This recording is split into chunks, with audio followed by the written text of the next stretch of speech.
Welcome to another edition of 805 Sports Talk. Once again, I'm Joe Bailey. Alongside me is Kenny Cress and Lorenzo J. Reyna. We are still missing Elliot, but hopefully he will be back soon. And as you can see, Christmas is in the air, and the winter sports season is certainly kicking up a notch. And the big story last weekend was the Hancock women's basketball team rolling to a tournament win up at Cuesta. They beat the Cougars 63-43, and they're now 5-2 on the season. So it seems like the Bulldogs are headed in the right direction. They are, of course, a locally based team, a lot of local players leading that charge. Our correspondent Brian Stanley had a chance to catch up with Coach Carrie Norelli and a couple of the players earlier this week at practice. Fresh off a victory over Cuesta College to win the Phillips 66 tournament for the second straight year, the Hancock Lady Bulldogs basketball team credits chemistry to early season success. This team I've known from the get-go was going to be pretty good. But it's just been a matter of chemistry. Kids finding and defining their roles, beginning to learn where each other was going to be on the court at a given time, and beginning to play in a more cohesive manner. Named the most valuable player of the Phillips 66 tournament, freshman center Grace Rosa sees the physical component of the Bulldogs contributing to the unity of the team.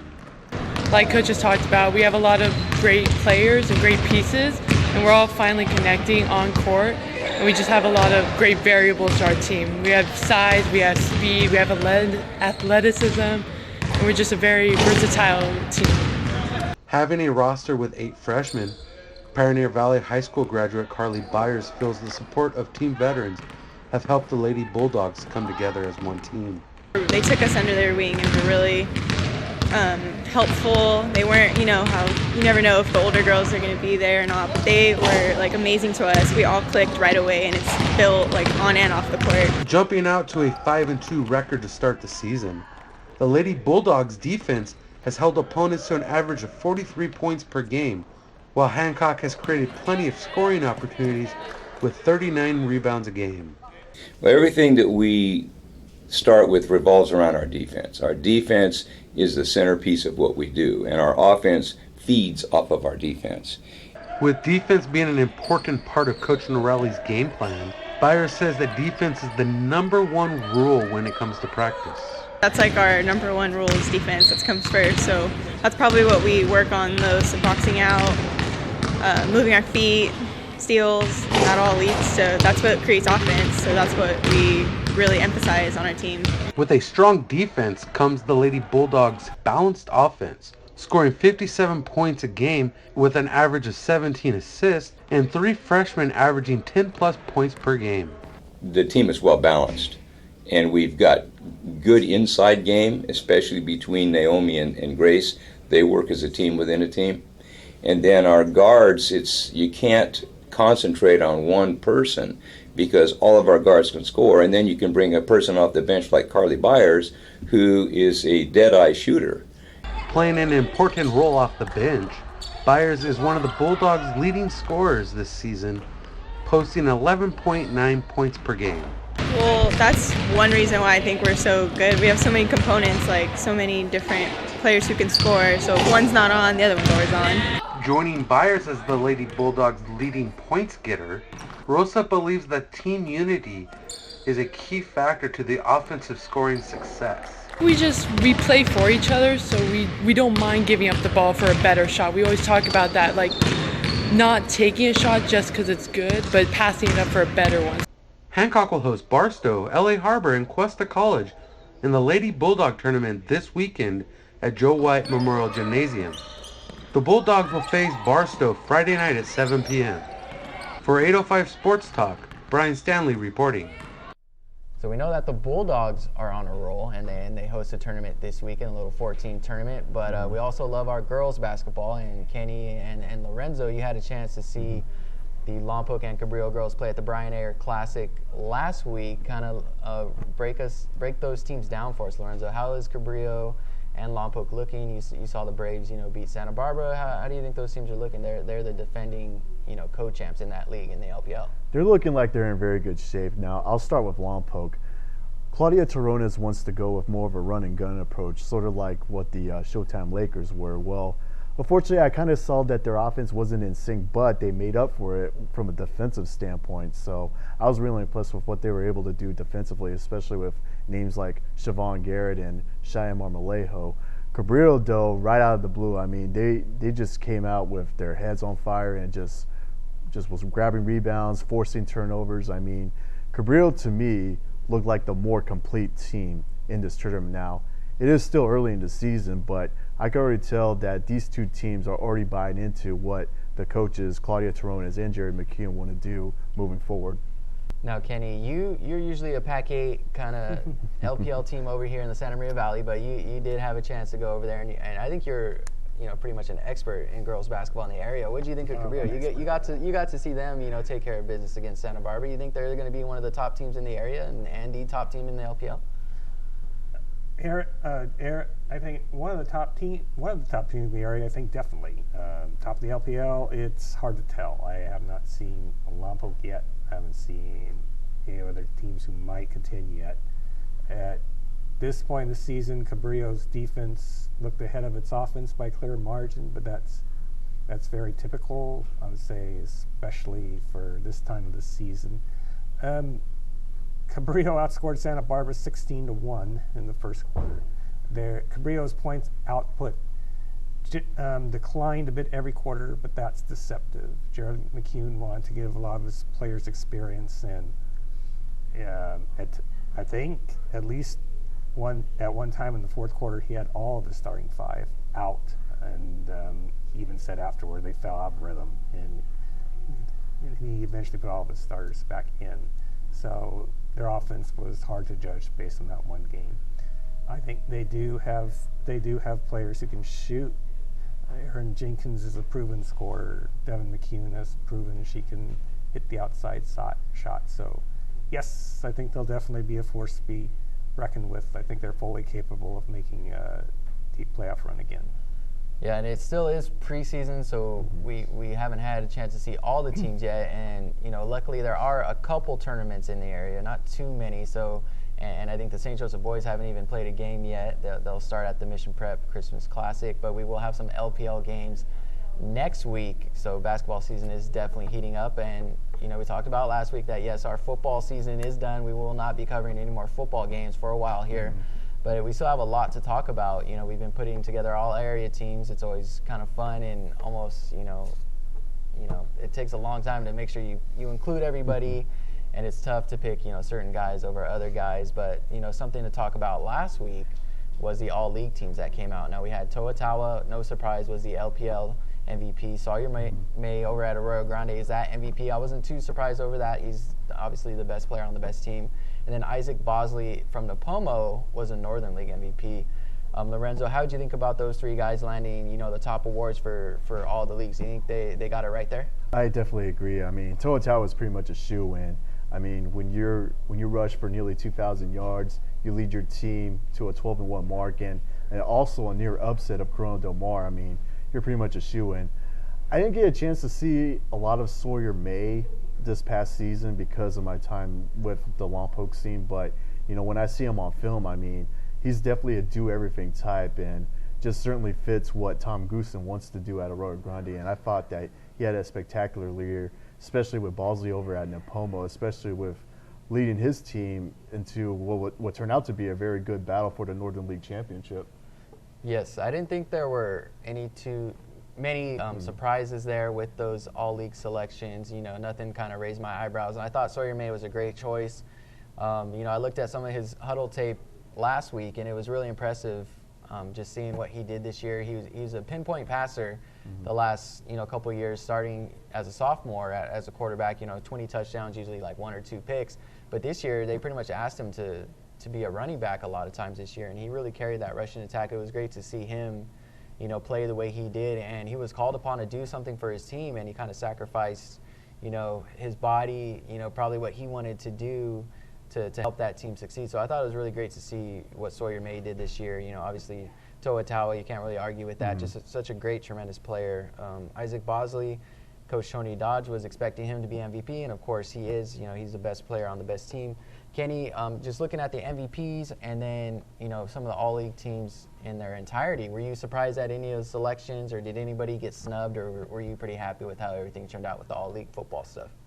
I think they got it right all the way around. About all 3 MVP picks were pretty obvious choices. Toa was an absolute no-brainer for the MVP.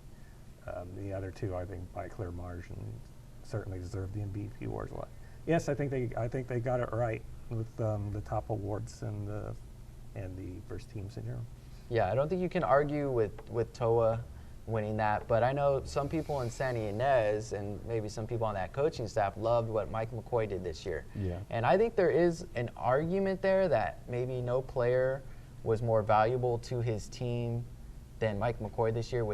He did so much, but I think, pretty much what the MVP goes down to is the best player on the best team. Do you think, Lorenzo, that's what it's all about, picking that best player on the best team, or do you think some people should kind of look at it more in depth and seeing, how much one player adds to his team? I think that they should take the in-depth approach just out of fairness, but I mean, it's so hard to pass on a guy like Toa, but at the same time, I'm sure the committee had a hard time trying to overlook Mike McCoy. Now, I also want to get into one other guy at Santa Ynez who was spectacular, Gabe Prendergast. I mean, just an absolute beast at wide receiver. He probably should have also gotten some recognition as well, but when you look at just the tape and just the dominance of Toa, I mean, it was easy to see why he was able to walk off with that LPO MVP trophy.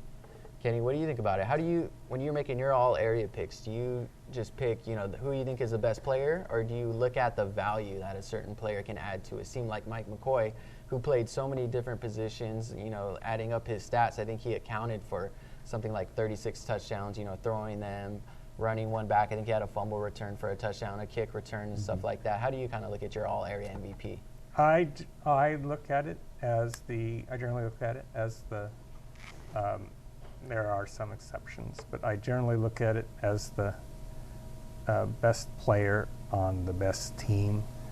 And yes, you should look at all-around depth and so forth, but when you look at how that, I think that strengthens the choice for Toa being the MVP, because he did mean so much as team. My gosh, I mean, how many touchdowns did he score? More than 20, wasn't it? At least 20. He was near 30. Yeah. And plus he had his usual stellar year on defense. So Toa added a lot to the team, period. As good a year as they had, I'm not sure they could have been nearly as good as they were without him. I could probably add that, say Santa Ynez and Lompoc shared the league title, then you could probably make the argument, well, Toa and Mike McCoy should share the award. But unfortunately, the way that a lot of committees work is they give it to the best player on the best team or the eventual league champion. So, yeah, Lompoc was so far ahead of everybody else. I mean, I just don't think I wouldn't have blinked an eye before voting to give Toa the MVP award of the league. Yeah, and another top award that we include in our all area coverage is Coach of the Year. And I know we haven't, settled that completely yet. We haven't added up all our picks. I think with what Andrew Jones did at Lompoc, he was definitely a front runner for much of the season. They did make the semifinals, but this year I think it's actually quite interesting who could be in the mix for our all area Coach of the Year with what Dan Ellington did at Santa Maria. I mean, I guess you could include Josh McClurg over there at Santa Ynez. They went 8-2, although they didn't have a chance, to do some damage in the playoffs, and I'm sure they would have at least won, one playoff game. And then you have Tom Goosen over there, who's just built, pretty much a dynasty of Pac-5 league championships over there. Was it tough for you at all, Lorenzo, without giving too much away, picking that Coach of the Year? How did you kind of feel about it this year? It was tough because, I mean, Andrew Jones was spectacular, as he has been at Lompoc, but I was really, really impressed with what Dan Ellington was able to do at Santa Maria, because I'm sure you know, Joe, Santa Maria football, it's one of the hardest coaching jobs in this area, and it's so hard to reach 5-6 wins. Well, Ellington actually had his team in the mix for a league title, which is speaking volumes for not only Ellington, but just for that school in general. I think Dustin Davis also deserves a lot of credit for what he was able to do with St. Joseph, considering the tough schedule that the Knights had. Yeah, you bring up Dustin, and he definitely belongs in that discussion. He's done a great job over there at St. Joseph. It just shows how many tremendous coaches we have in this area. Kenny, was it hard for you to pick a all-area coach of the year this summer? It was a little bit, actually. I mean, you could make the case for a lot of people. Andrew Jones, they had another big year at Lompoc. Dan Ellington, I mean, gosh, the improvement in the wins total and just the last, I think, even the confidence level in just the 2 years he's been there. Tom Goosen had another fine year at Rio Grande. Somehow poor Josh McClurk's team missed the playoffs even though they finished 8-2, but 8-2. And just to rehash a little bit, though I thought Toa was clearly the MVP, I don't want to diminish what Mike McCoy did at all this year. Mike was great with breaking the school records, passing records, and punting and kicking, and he was just about nails as a kicker all year, and he was a starting defensive back, so he had a great year.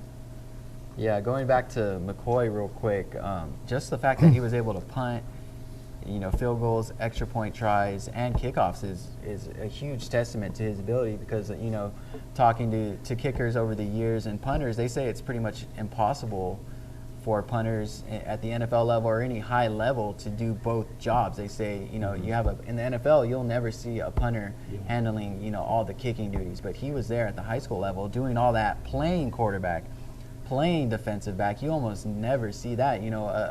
A professional athlete is not capable of punting and kicking, but here he was playing, 4 legitimate positions this year. He was sort of like the 805's version of George Blanda. I'm sure that's a name we're all familiar with. Maybe you can also include Jim Thorpe, but I also will say this. I've had a conversation about a couple days ago with Coach Josh McClurg. He's already pounding at the door of different college coaches trying to get McCoy a 4-year scholarship, whether if it's Division I, maybe even NAIA, but he's really, really adamant about pushing the envelope of getting McCoy on board with a 4-year school. And I can't think of the last time Sandy Inez has actually had a legit Division I prospect. I mean, yeah, a name like Matt Mosbar comes to mind, but I'm sure there was other guys who went on to the 4-year level. But I definitely believe McCoy deserves a 4-year home.